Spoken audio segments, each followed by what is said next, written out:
Good morning. Ako po ulit si JP at ako po ang binigyan ng privilege ng Panginoon to pastor here in GCF Rizal.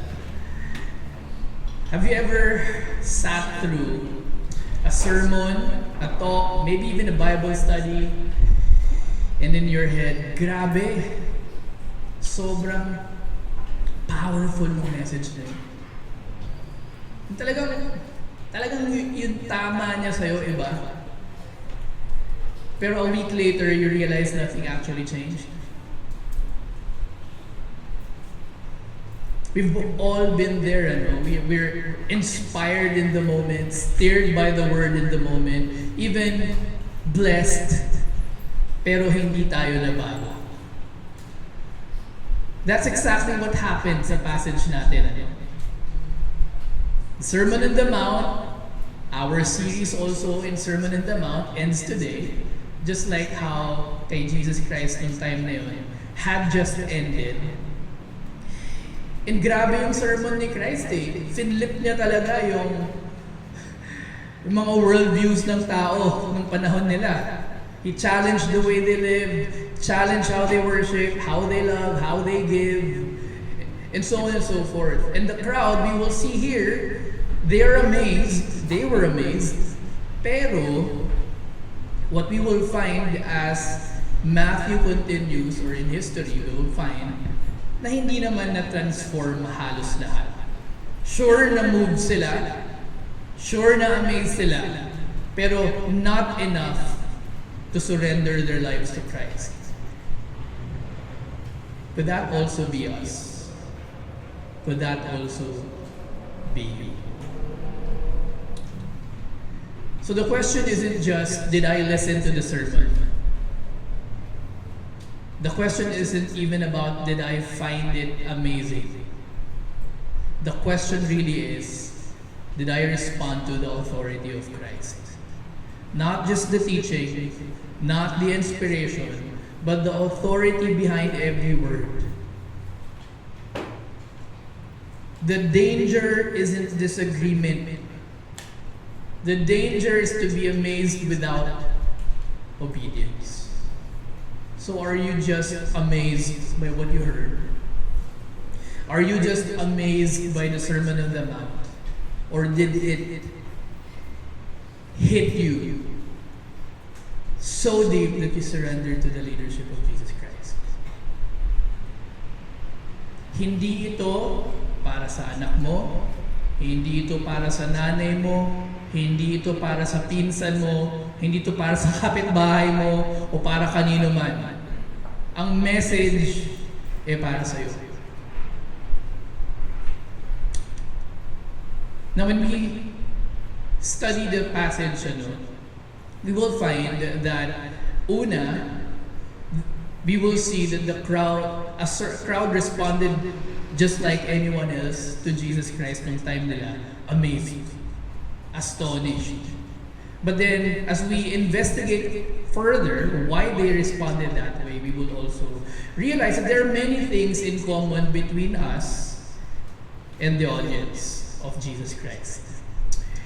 So, to understand yung final comment ni Matthew sa nangyari sa Sermon on the Mount, let's ask ourselves these two questions. To understand verse 28, how did the crowd respond to the sermon of Christ? And then to understand verse 29, why did the crowd respond that way? So, if I may again, ito ang sinabi ni Matthew about what just happened. After Jesus Christ preached it, yung pinakahuli niya, yung final word niya was last week, di ba? Build your life on the rock, not on sand. When Jesus finished these sayings, the crowds were astonished. Sino dito ang gumagamit pa rin ng astonished na word today? Ang astonished ko today. Good.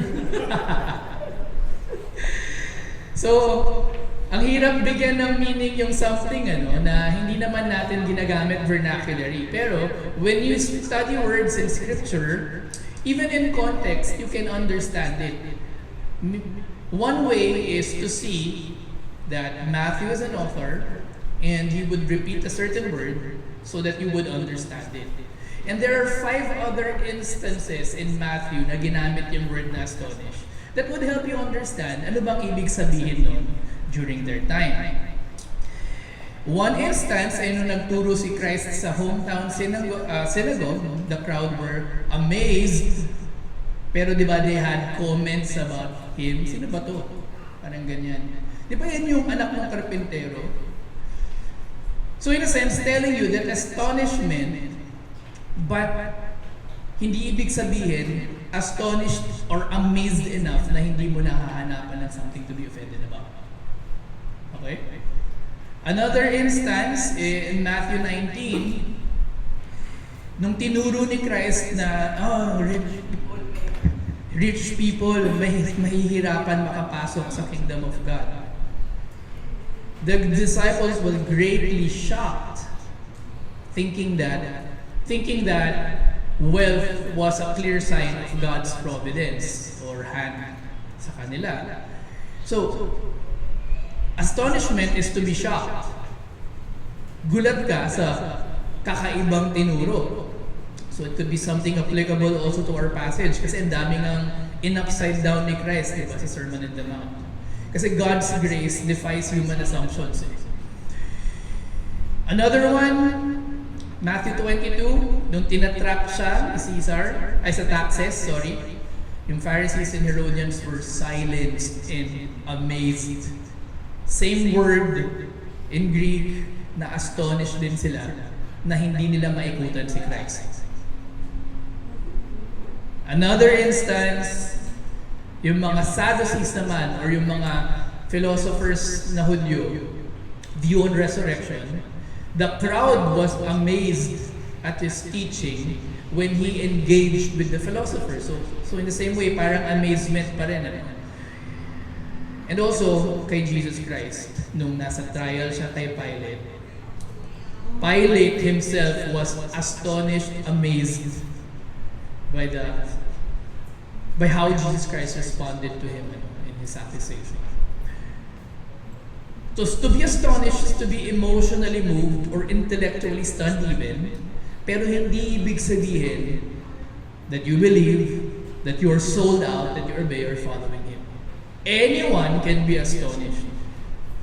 It's just like you watched maybe a talk, a motivational speaker, a TED talk online, a leadership conference, business summit, or a church service, a church retreat. Completely blown away by the speaker. You nod, you laugh, the punchlines, tear up at some point, naiyak ka pa. You leave the room saying, grabe, ang galing, solid yun. Even post a quote. But 3 days later, or a month later, a year later, you're the very same person with the same habits, same lifestyle, nothing really changed. Natapos ang isang buong sermon series about everything in humanity and you're the same person that started it. No real decisions was made, just admiration, no transformation. The Pharisees, the Sadducees, the rabbis or scribes were all as astonished as you.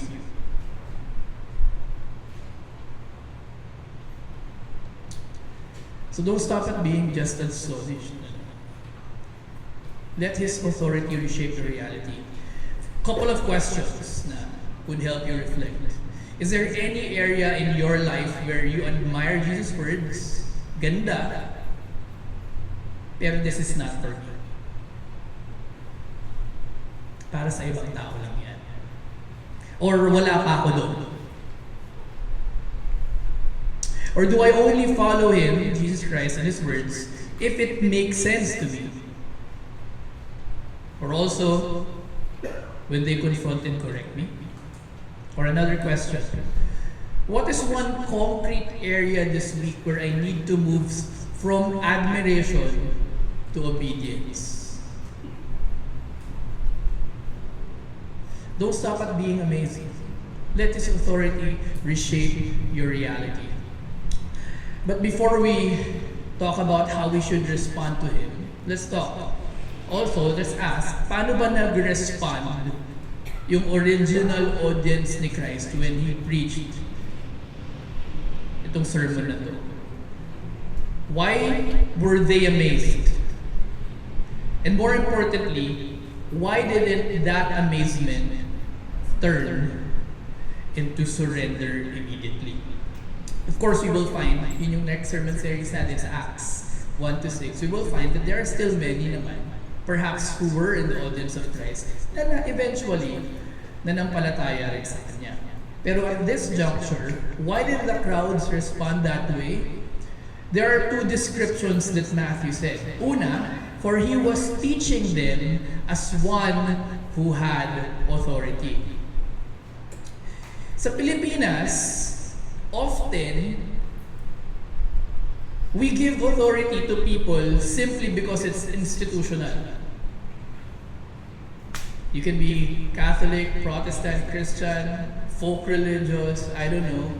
But you give authority to someone basta may posisyon siya. He's the pastor, he's the father, he's the reverend, he's the bishop. Pero Jesus, by contrast, he did not rely on titles. Actually, iniwasan pa nga niya, di ba, nung gusto siya gawing hari o itapat sa emperor. Yet he spoke with a power that came from within himself. He's God. And the crowd's astonishment reflects not because may pwesto siya, because he didn't have a position, but what he said. In a culture where respect is often given to outward status, we see Jesus' authority exposing how true spiritual weight is. What true influence can be, backed up by credentials that are called authenticity, divine backing, but more importantly, truthfulness. Sometimes we also, Filipinos, we experience astonishment kasi napaka-charismatic ng tao. Di ba? We are drawn to powerful speakers. Magaling magsalita yan eh. High school pa lang ako, nagtataka na ako bakit yung mga magagaling magsalita yung nananalo sa student council. Yung magaling magsalita sa college, yun yung nanalo. Eventually sa opisina, yung magaling magsalita. Pero it's not automatically that the best communicator is the best leader. Hindi automatic yun eh. Whether pulpit yan or politics, But Jesus' astonishment effect wasn't based on performance alone, while of course he did. It was tied to truth, it was tied to holiness, it's tied to divine identity, and it's not a persuasion technique. The crowd's astonishment invites you, we Filipinos, to discern between charisma and divine authority. Napaka-importanting reflection to sa bayan natin that is very vulnerable to both religious manipulation and celebrity Christianity.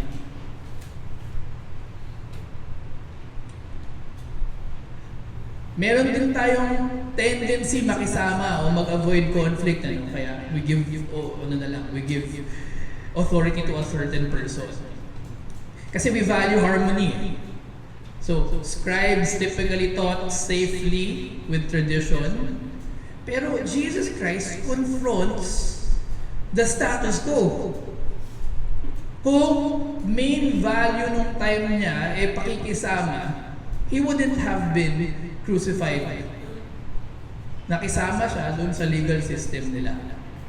But no, he confronted the falseness in their righteousness, their legalism, their hypocrisy. He spoke head on in the sermon. And the crowd may have been astonished, not just because it was interesting, but because he dared say something. Jesus' authority challenges the cultural norm. Lalo na sa Pilipinas, meron tayong linya na tinatawag na walang basagan ng trip. But Jesus Christ nang basag siya ng trip. True authority sometimes is comfortable with the idea that I will be disrupting comfort. for the sake of truth.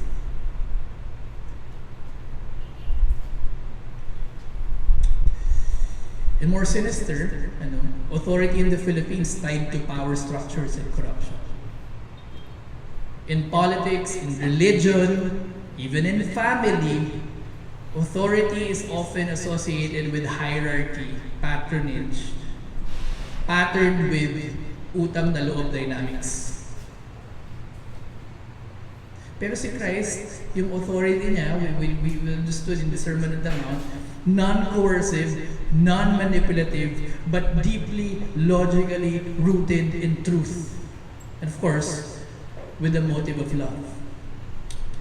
His authority exposes the distorted view of power common during their time and even in Filipino leadership, offering instead a model of servant leadership grounded in God's call. So if I may summarize, in a Filipino society shaped by hierarchical respect, charismatic leaders, non-confrontational leadership or spirituality, the astonishment at Jesus' authority in this passage invites a radical reevaluation. Dapat bago na ang pag-iisip natin.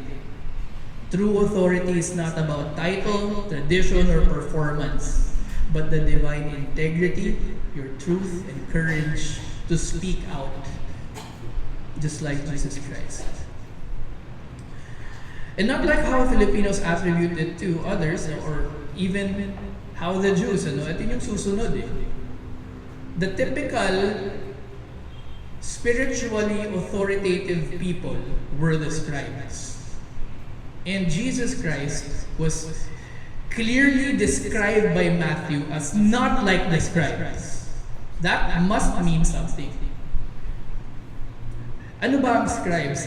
Some synonymize them with rabbis, pero they are an elite group.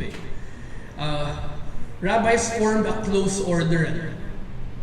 Only fully qualified scholars who by ordination and even traditionally are regarded as official spirit of Moses, mediated by succession, were legitimate members of the guild of scribes.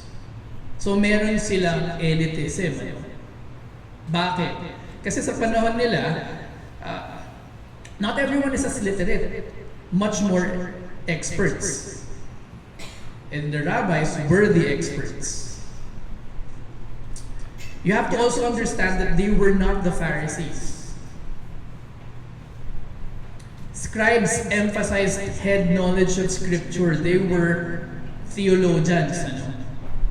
Pharisees were the fundamentalists. They were the legalists. They're the order that protects, preserves the law adherents. Scribes or rabbis, teachers of the law, were elites who are experts of scriptures. Of course, Jesus Christ exposed both of them. Pero we focus on the scribes today dahil scribes yung comparison ni Christ. And like what I said, theologians. Their authority rested on their knowledge of the law and oral tradition. So, they're known as very disciplined, sharp people that even sociologically were said as modern day prophets. Lumalala na yung kanilang pagkakita sa kanila. And they were one of the people who wanted Jesus Christ dead. As members of the Sanhedrin, on which the leading rabbis sat as leaders, they're one of the three parties of which make sure that Jesus Christ would be persecuted. And hindi ganon si Christ. Yun yung pagka-describe dito. So, how should you respond to the authority of Christ? And sino ba talaga si Christ? isa-isahin natin or in brief, balikan natin yung buong Sermon in the Mount. Mabilis lang to. Balikan natin for us to have a better understanding how different Jesus Christ is to both the leadership structures of their time and to the wrong leadership structures of what we have here today. Una, He practices what He preaches. Di ba nag-umpisa tayo with Beatitudes? Remember? Nasa ano pa tayo nun? Max. Christ opens with it, but a revelation, ang ini-explain niya, the kingdom belongs to the broken, the meek, the merciful, and then He ends with the light of the world. Jesus is the embodiment of every beatitude na alam mo na today. Nung time nila, ini-explain pa lang nila, ngayon, you have seen history unfold, He embodied every beatitude. So how should you respond to Him? You ask yourself, are you following Jesus because of simply what He teaches, or because you have really encountered Him as your King? Kasi yun yung goal we imitate His character. As a church, we have to affirm the unseen and overlook ngayong linggo. Dapat intentionally, kunyari, poor in spirit. Are we encouraging someone who is poor in spirit, grieving, or quietly faithful? Another aspect of who Jesus Christ is yung authority niya. He reinterprets or gives a better understanding of what righteousness is. He will continue to say in chapter 5, 17 to 48, you have heard it was said, but I say to you. You have heard it was said, but I say to you. Jesus fulfills the law. He said, I did not come to abolish it. I am going to embody it in its deepest intention. And you have to ask yourself, has Jesus' authority reshaped my action? Nagbago ba yung inner life ko? Or after I have heard everything that He preached to me, I am the very same person? Where has anger, lust, revenge, self-righteousness quietly ruled in your heart?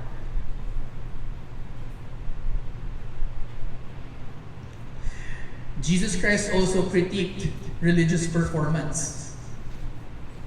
Giving, praying, fasting, all done for show. 3 of many things you can do for show. And He says, the Father who sees in secret rewards. So Jesus alone had perfect private devotion, of course. His prayers were not manipulative, but intimate. He shows us that prayer is not a technique, Nakita niyo ba yung prayer na binasa yung ChatGPT na nag-trending? Nakakatawa siya, but there's a deeper problem. The deeper problem is we think mas accepted ang prayer natin pag mas maganda yung pagkasulat. At dahil doon, masakit panoorin yun na napanood ko. Kawawa naman ang tao, pakiramdam nila, they have to perform even in praying. Kaya gumagamit ng AI. But it doesn't matter kay God kung maganda yung grammar mo or hindi. Tao yung naghuhusga kasi. Is our spirituality rooted in love for Jesus or simply for performance? What if ngayong week, try nyo ulit, gaya ng application natin ito, give something to someone in secret. Diba? Let God be your audience in your generosity or in everything that you would do good. Don't let your right hand see what your left hand is doing.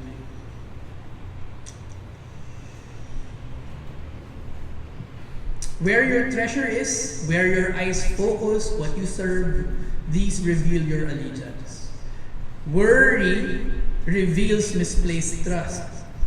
And as a matter of fact, how you solve your worry reveals who your God is.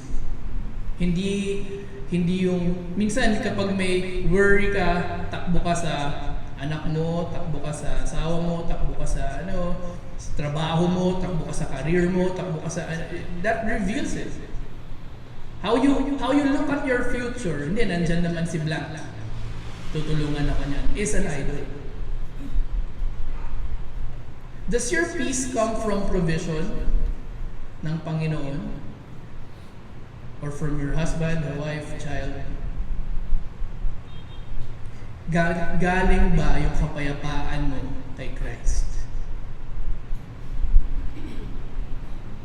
The irony here is, kapag hindi, the very person you depend on will eventually resent you.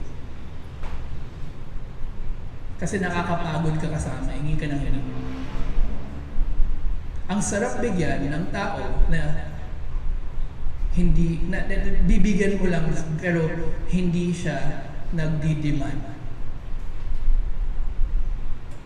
Nakakapagod kapag ang lagi mo na lang entrada, hingi. That exposes a deeper earthly anchor. Siyang Diyos mo. And he or she is never meant to be touched. Choose something that fuels your worry and replace it with scripture, meditation, or prayer. Maybe napaka-practical one. Maybe it's when you start to news scroll, you get worried about future.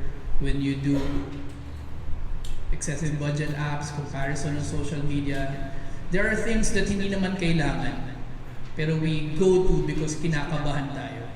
Maybe we can replace that with asking for a prayer from an accountability partner, or maybe even kayong dalawa ni Lord. Don't judge hypocritically, but do discern fruit. Not everyone who says, Lord, Lord, sabi ni Christ, truly knows Him. Only those who hear and obey His words are wise. Jesus here is not just a wise teacher. He's not just a rabbi. He's not just a scribe. He is the judge at the end of history. The narrow road is not a concept. It is Christ Himself. I am the way. So do you admire Jesus? Or have you surrendered to Him as your King, who will eventually be your judge? You have to ask everyone, yourself, what is one teaching of Jesus you've heard but not practiced? The challenge is to live it out now.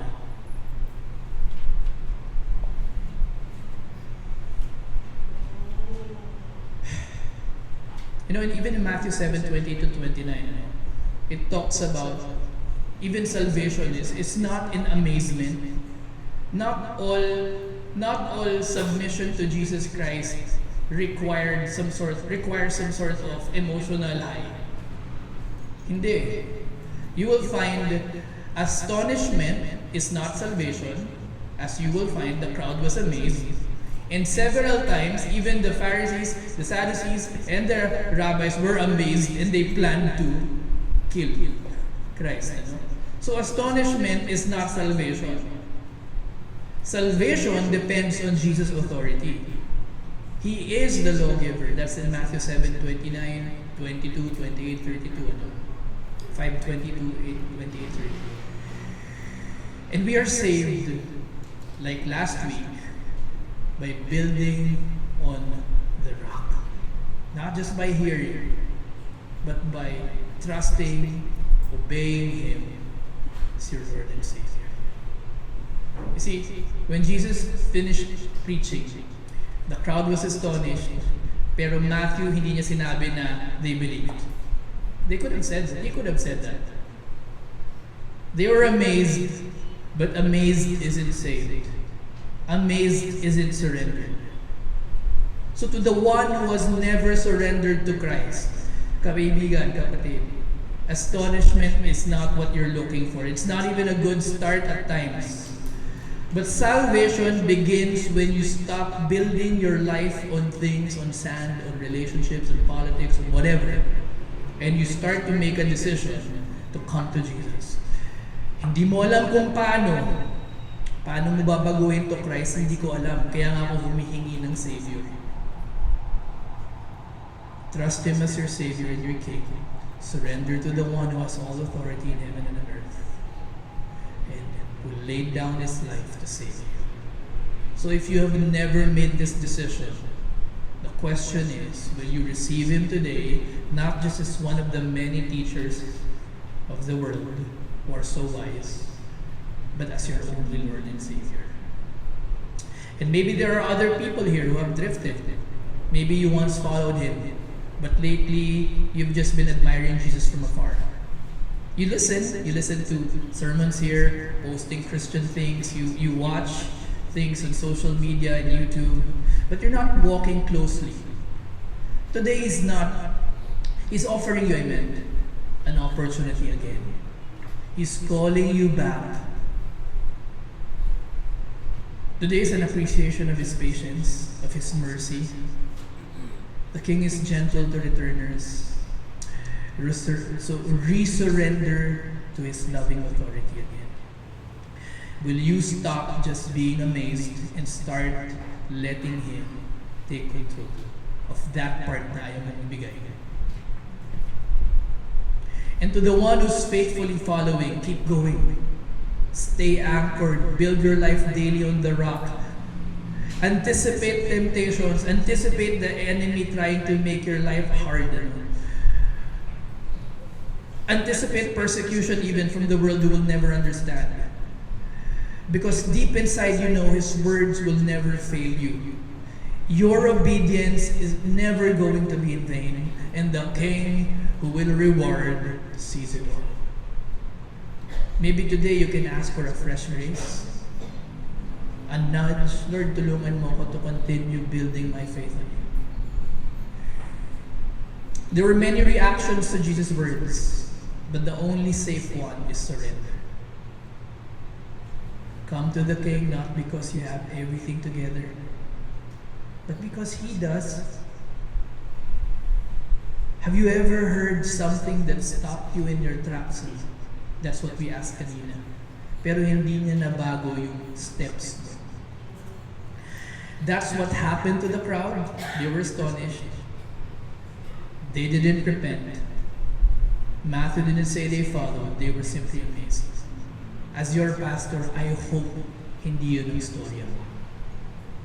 Today, Jesus is still speaking, not just with wisdom, but with authority.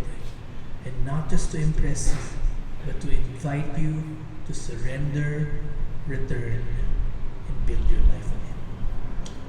Let me close in prayer. Heavenly Father, I want to pray for the three people that we just itemized ngayon. For the one who has never really surrendered to your authority, pray along with me. Heavenly Father, forgive me for times, for the many opportunities before that I did not welcome You to be my King. And there are many mistakes that I have done and will continue to do. There are so many things in this world that I cannot control. And I've tried, I tried, but hindi po lahat gumagana. So I surrender the leadership of my life to You. You are now my Lord, my Savior. You are now the King of my heart. So I accept You, Jesus Christ. Make me the person You want me to be. I pray for those people who drifted in their faith. If that's you, follow after me. Father, forgive me for admiring You from afar, listening, doing Christian things, pero hindi naman ako nag-walk closely sa Iyo. Thank You kasi hindi mo ako kinokondemn. Even when I persisted in rejecting You, hindi bumuka yung lupa para kainin ako. It's proof that You're gracious, You're merciful, and You're very patient. So now I return to You. I resurrender to Your loving authority. And these things that I could not give up, I still can't, Lord. That's why I come to You as my Savior, as my Lord. Help me surrender to You. And lastly, to the one who's faithfully following You, Lord, continue to encourage me. The world is very active in trying to bring me down. The enemy doesn't want me to continue to let you be my Savior, my King. I pray, Lord, that you would continue to strengthen us, be our guide, be our rock. For all three people, Lord, that today is a new day. We honor you, Father. We praise and thank you for this time. And we thank you for the entire Sermon on the Mount. Thank you for your authority. Thank you for the example. Thank you for everything, Lord. But more than being amazed by your teaching, thank you that we can surrender to your leadership. May you continue to be our guide in everything in our lives. In Jesus' name, amen.